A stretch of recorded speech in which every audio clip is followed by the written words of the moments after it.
Hey everyone! Today, I'm diving into a topic close to the hearts of many retro enthusiasts, the birth of rock and roll in 1950s America.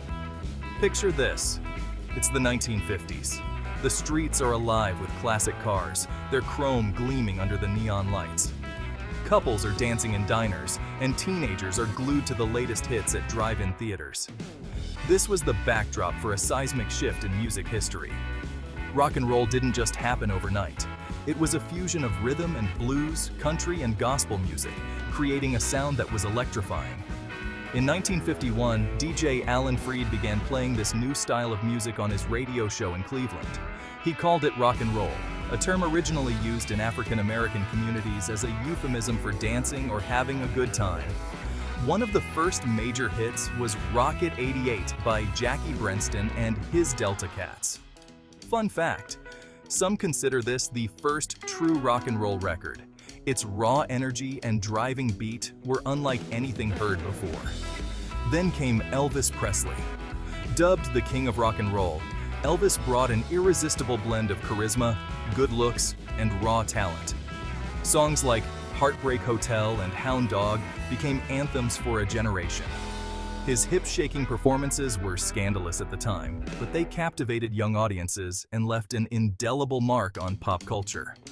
But Elvis wasn't alone. Chuck Berry, with his signature duck walk and hits like Johnny B. Good, showed that rock and roll could be both fun and musically complex.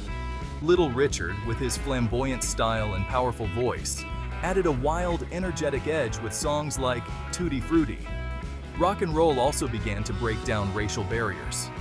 It was one of the first genres where black and white artists achieved mainstream success side by side. This was huge in a time when segregation was still the norm in many parts of America. The influence of rock and roll extended beyond music. It was a cultural revolution that impacted fashion, language, and attitudes. Teenagers suddenly had their own identity, separate from their parents.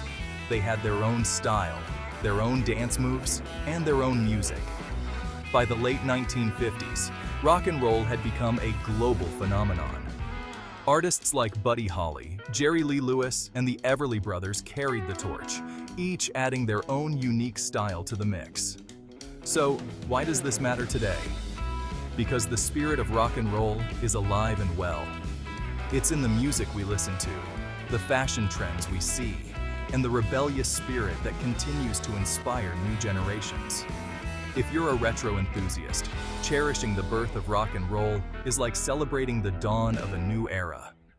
It's a reminder of a time when music changed the world, one beat at a time. Thanks for tuning in.